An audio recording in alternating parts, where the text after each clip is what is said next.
Nebang pohon sama artiannya dengan menebang sungai. Karena pada pohon ditemukan sungai kecil yang mengalir dari akar ke ujung daun, lalu mengalami fotosintesis dan diembunkan. Kemudian menunggu matahari pagi untuk menjadikannya sebagai selimut bumi. Itu yang penting kita pahami, bahwa sungai itu bukan apa yang mengalir dari gunung ke laut, tapi apa yang mampir ke akar-akar pohon, lalu naik melalui kapiler. Jadi setiap pohon adalah sungai.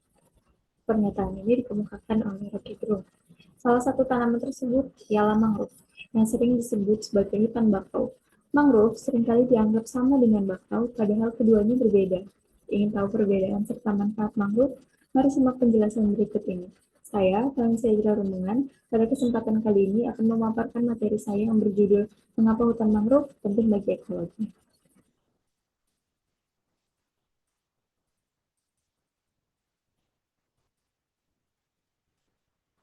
Hutan mangrove merupakan ekosistem hutan daerah pantai yang terdiri dari kelompok pepohonan yang bisa hidup dalam lingkungan berkadar garam yang tinggi.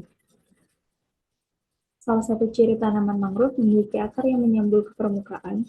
Penampakan mangrove seperti hamparan semak belukar yang memisahkan daratan dengan laut.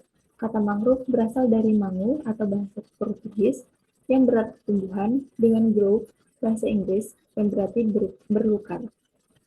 Sementara itu, dalam literatur ini disebutkan bahwa istilah mangrove berasal dari kata mangi-mangi pada dalam bahasa Melayu kuno. Hutan mangrove adalah suatu kelompok jenis tumbuhan berkayu yang tumbuh di sepanjang garis pantai tropis dan subtropis yang terlindungi dan memiliki semacam bentuk lahan pantai dengan tipe tanah anaerob. Mengapa um, tanaman bakau ini um, berbeda dengan mangrove?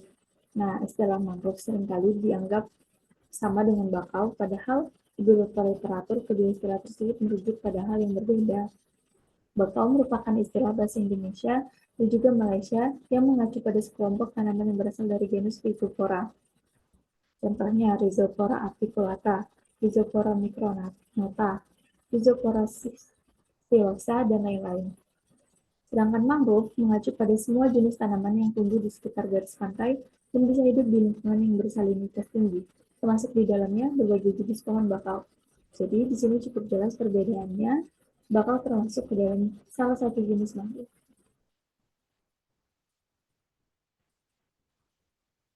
Hutan mangrove memiliki peran ekologis yang besar bagi kehidupan manusia dan telah lama dijadikan tumpuan jutaan orang yang hidup di pesisir. Hutan ini memiliki banyak fungsi mulai dari penyedia sumber makanan, bahan baku industri, mencegah banjir, mencegah erosi, hingga fungsi rekreasi. Berikut ini beberapa fungsi utama hutan mangrove dari sudut pandang ekologi.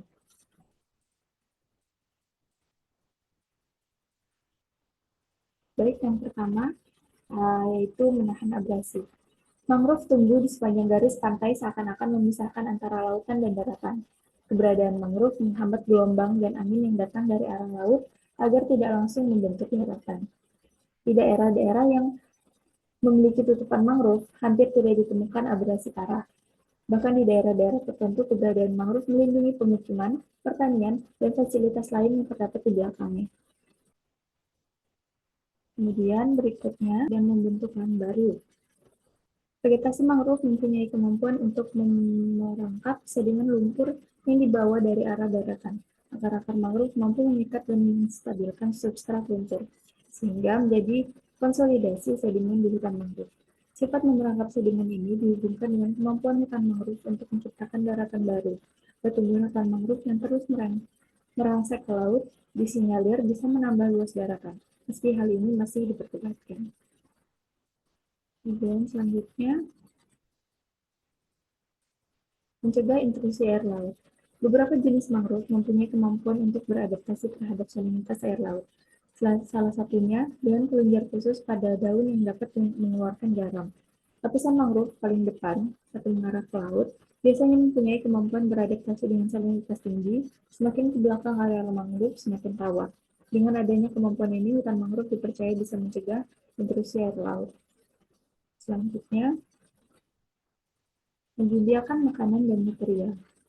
Sudah diketahui sejak lama bahwa hutan mangrove merupakan tempat berkembang biak ikan, udang, kepiting, moluska, dan hewan-hewan lainnya. keberadaan mangrove berkolerasi positif, dan produksi perikanan setempat. Ikan-ikan bernilai komersial tinggi banyak yang mengandalkan mangrove sebagai tempat regenerasi. Sebagai contoh, menurunnya produksi ikan di bagian api-api disebabkan oleh rusaknya habitat mangrove. Selanjutnya, yang terakhir, yaitu sumber keanekaragaman hayati. Hutan mangrove merupakan sumber plasma dan keanekaragaman hayati. Selain ikan, hutan ini menjadi habitat hidup sebagai satwa.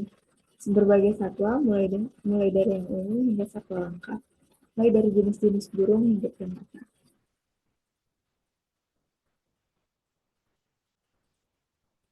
Baik, mungkin itu saja yang dapat saya sampaikan. Jika ada tutur kata maupun perbuatan yang kurang berkenan, mohon dimaafkan. Terima kasih.